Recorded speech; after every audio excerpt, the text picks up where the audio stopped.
I walked through my own front door after 3 weeks away and found my daughter-in-law sitting in my chair, not a guest chair, my chair, the one by the bay window where I've read every book I've loved for the last 31 years. She was wearing my cardigan. My son was standing by the fireplace with his arms crossed.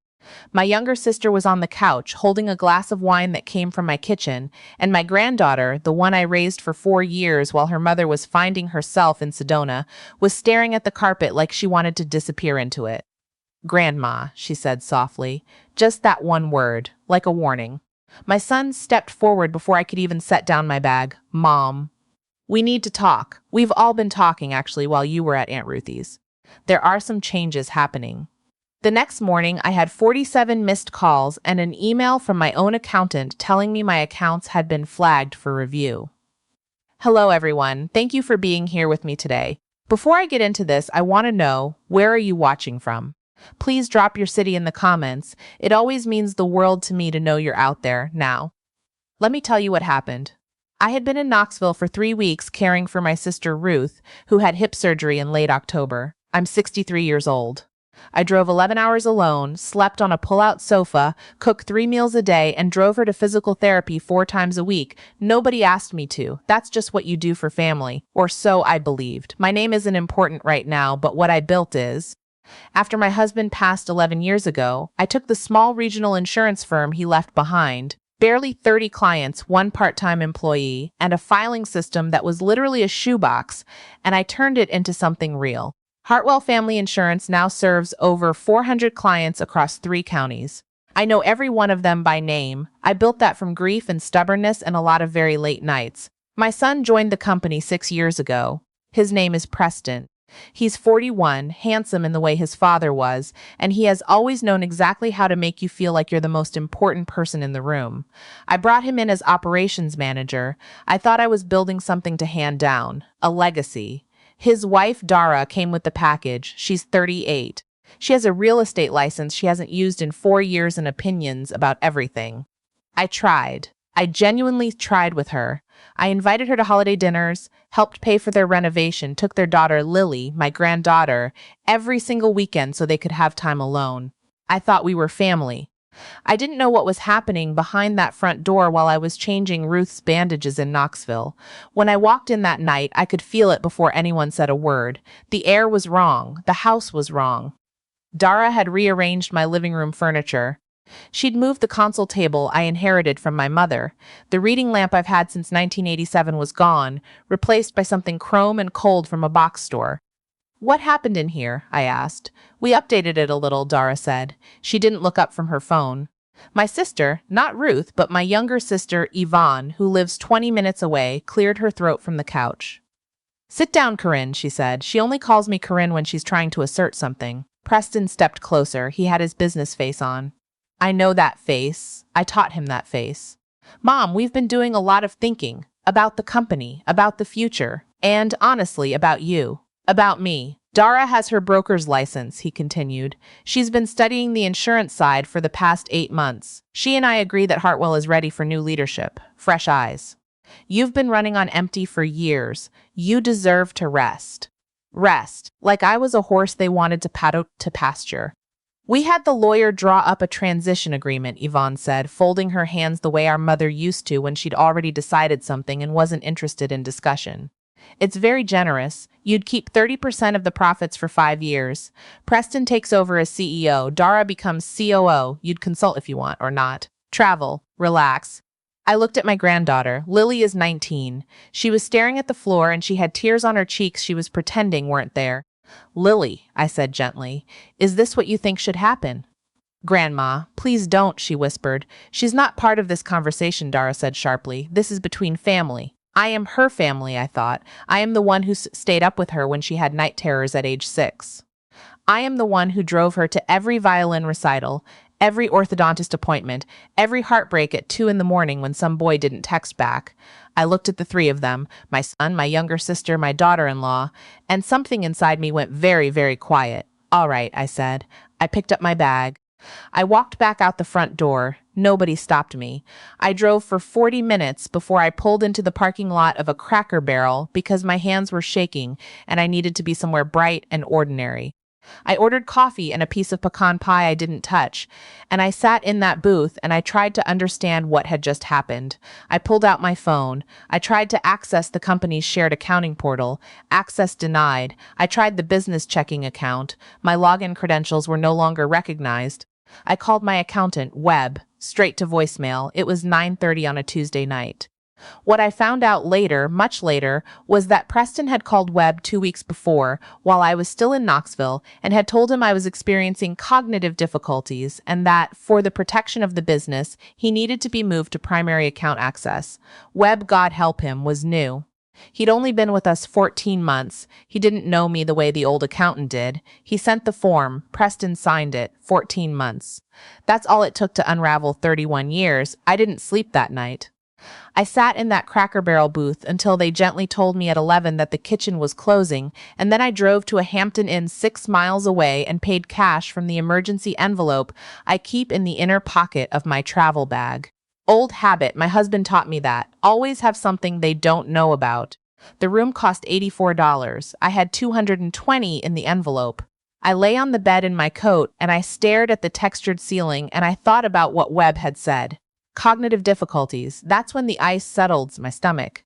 This wasn't impulsive. This had been planned. If you're as furious as I was in that moment, please hit the like button and comment the word strong below, because what I found out next made that living room conversation look like a warm-up. Let me back up. Because to understand what Preston and Dara were capable of, you have to understand where he learned to take without asking. My sister Yvonne is 4 years younger than me. We grew up in a small town in eastern Tennessee, two daughters of a man who believed that the squeaky wheel got the grease and that women who spoke too plainly were difficult. Our mother loved us both, but she had a way of managing Yvonne that she never had to manage me. I was the steady one, the one who didn't need handling. Yvonne was the one who got the handling, the soothing, the extra patience, the benefit of the doubt. When our mother passed, I was the one who organized the estate, paid the attorney, cleaned out the house, drove the donations to Goodwill, and coordinated with the funeral home.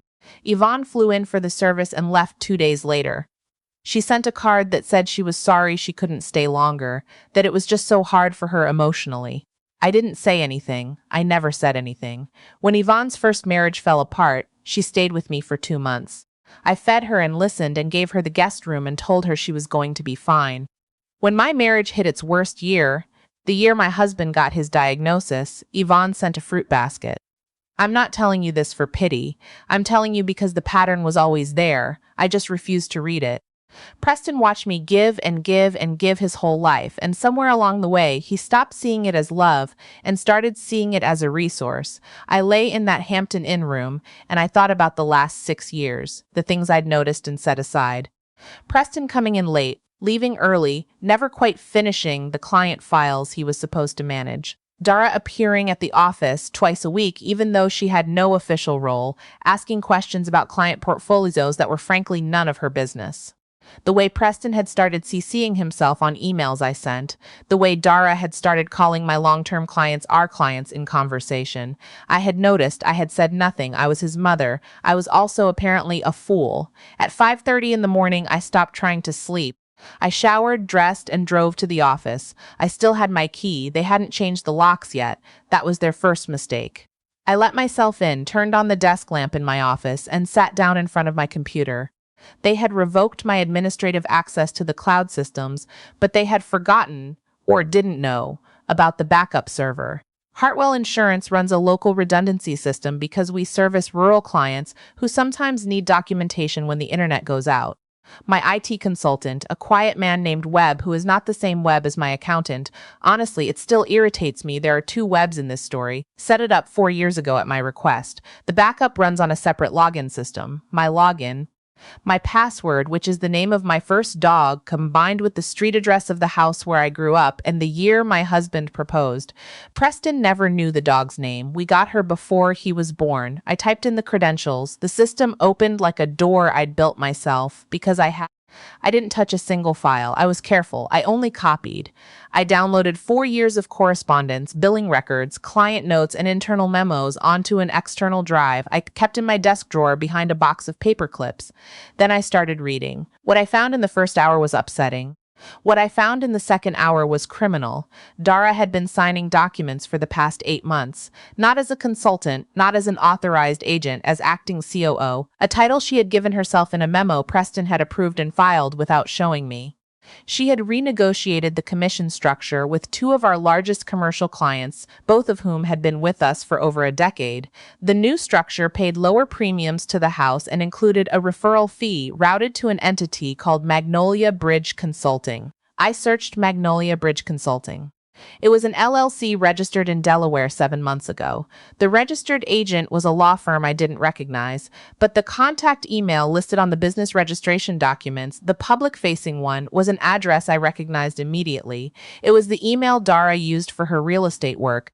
Dara had created a shell company and was routing client referral fees to herself through my business. That wasn't incompetence. That was embezzlement. I kept reading. There was an email chain between Preston and a man named Godfrey, apparently a commercial real estate broker Dara knew from her licensing days.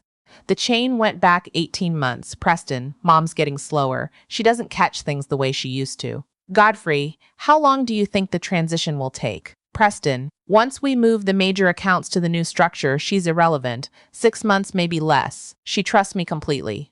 She trusts me completely. I sat back in my chair. The lamp was the only light in the office. Outside, the parking lot was still dark. He wasn't wrong.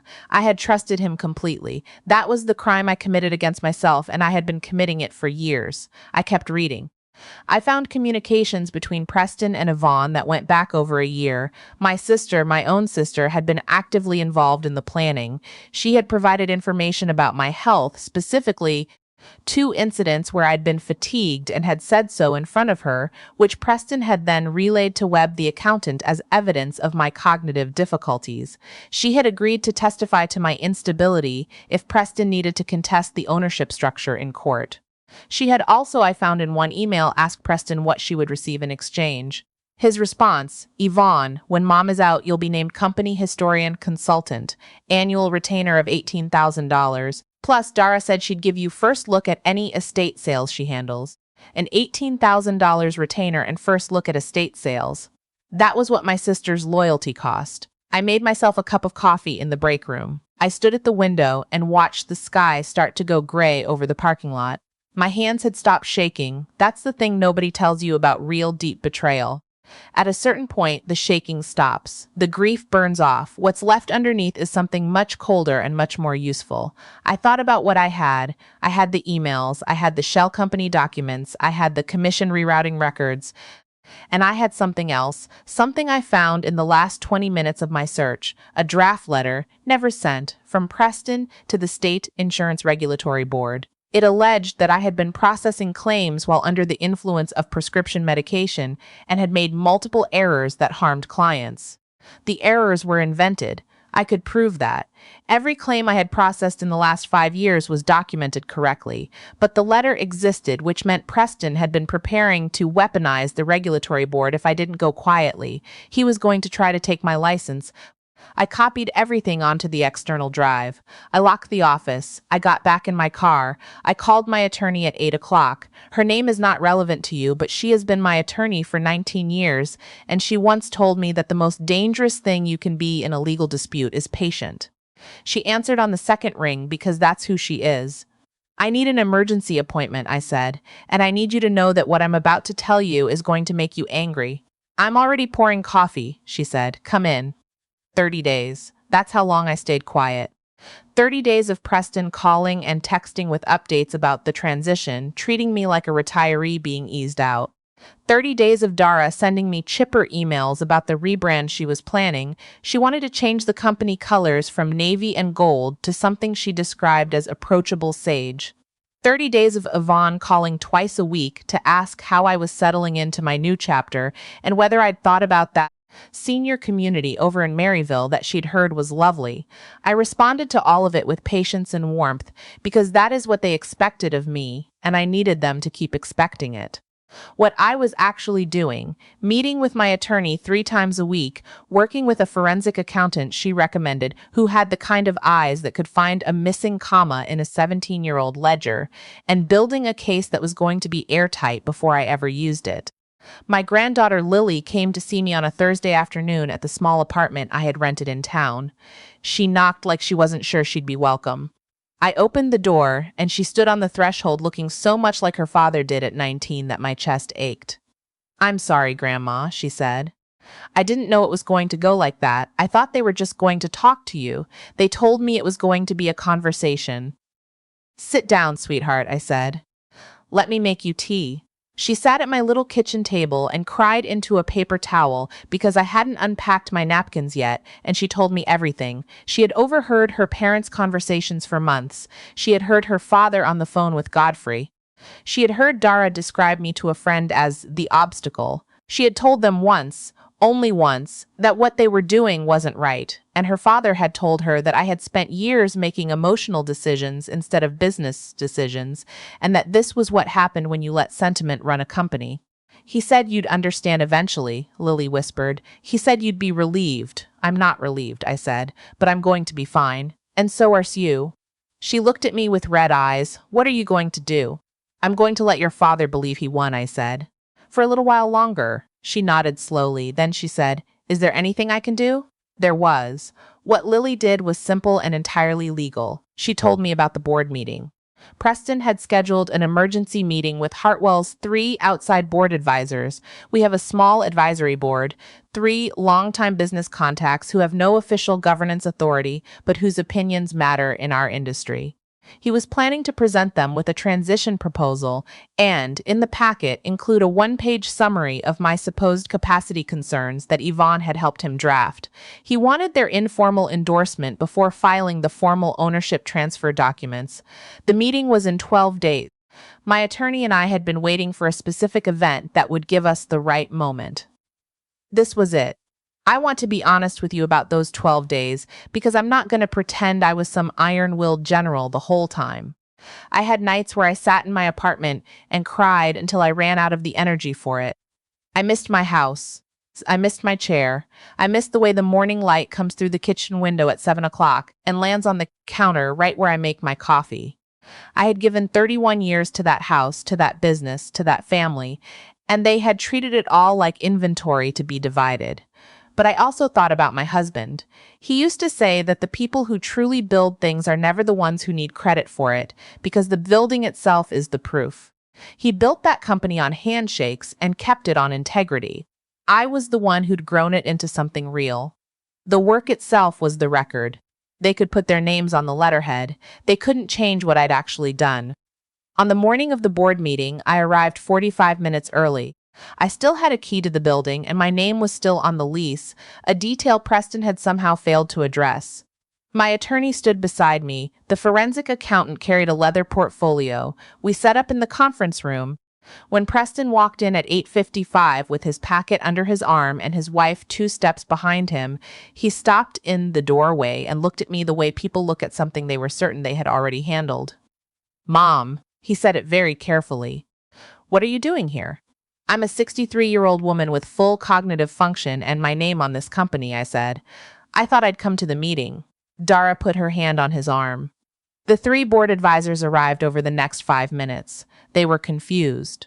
They had been told this was a routine transition briefing. They had not been told I would be present because Preston hadn't expected me to be. I let him begin. He went through his packet. He talked about evolution and strategy and fresh energy and the future. He was good. I raised him.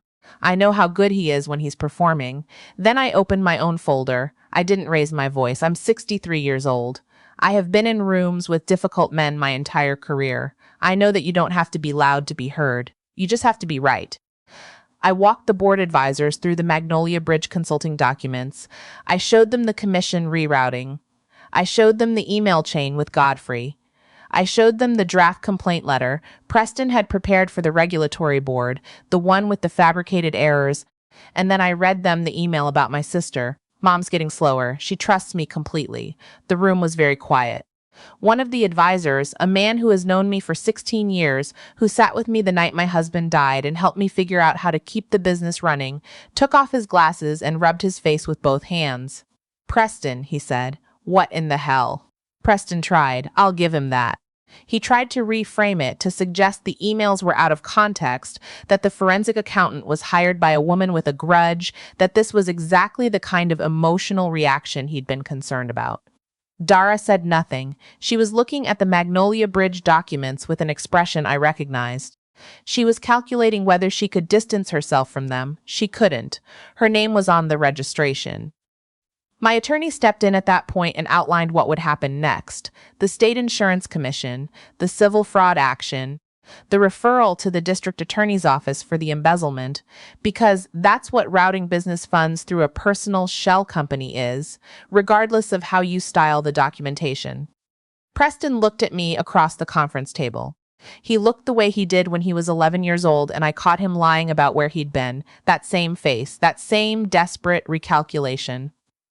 "Mom," he said. His voice was different. The performance was gone. "I gave you everything," I said. "I handed you something worth having, and I trusted you with it. And you tried to have me declared incompetent so your wife could run the business she hasn't earned. I want you to think about that. Not right now." But eventually, he started to say something else. "We're done talking," my attorney said pleasantly. "The civil filing is already prepared. We'll give you 24 hours to retain counsel." My daughter-in-law stood up and walked out of the conference room without looking at anyone. The click of her heels down the hallway was the last sound she made in that building. Preston sat there for another minute. Then he left too.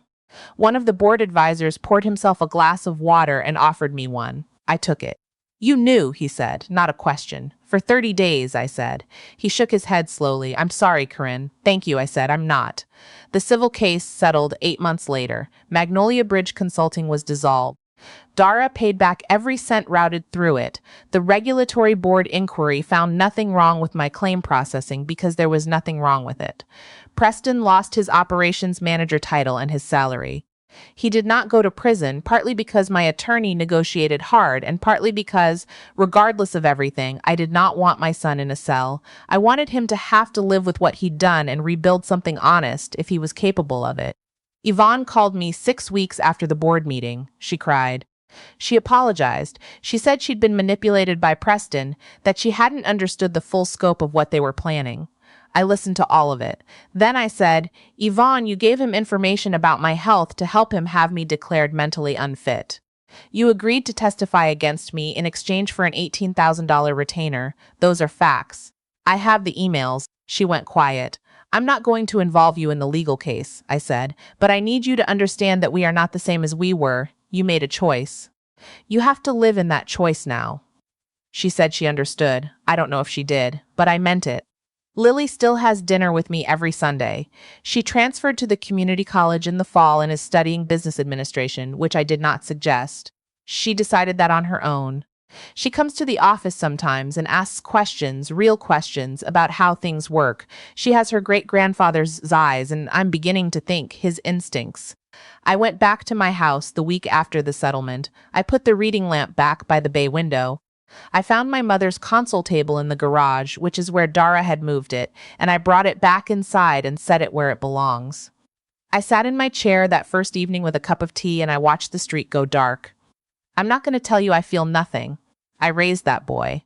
I know him better than anyone on this earth, and I know exactly when the good in him got buried under the easy, and I know that some of it is my fault because I always made it easy for him to take without consequence. The hardest thing I've ever done was not fixing it this time, not cushioning the fall, letting him sit in what he'd built. He called me 2 months ago. He's working for an insurance company 3 counties over, entry level. He said it was humbling. I said, "Good." He said he was sorry. He said it like a man who means it, not like a man who wants something. I don't know yet what I'll do with that. I'm 63 years old and I've learned not to rush the things that matter. What I do know is this. I spent 30 years believing that the people who loved you would never truly try to take from you. And then I spent 30 days learning that the only way to protect what you've built is to never stop knowing exactly where the foundation is and exactly who put it there. I put it there, and my name is still on the door. Thank you for listening. If you've ever had to stand up to someone you loved and fight for something you built, please tell me about it in the comments. I read every single one. And if this story meant something to you, share it with someone who needs to hear it today. I'll have a new story for you very soon. Until then, know what you're worth, know it exactly, and don't let anyone talk you out of it.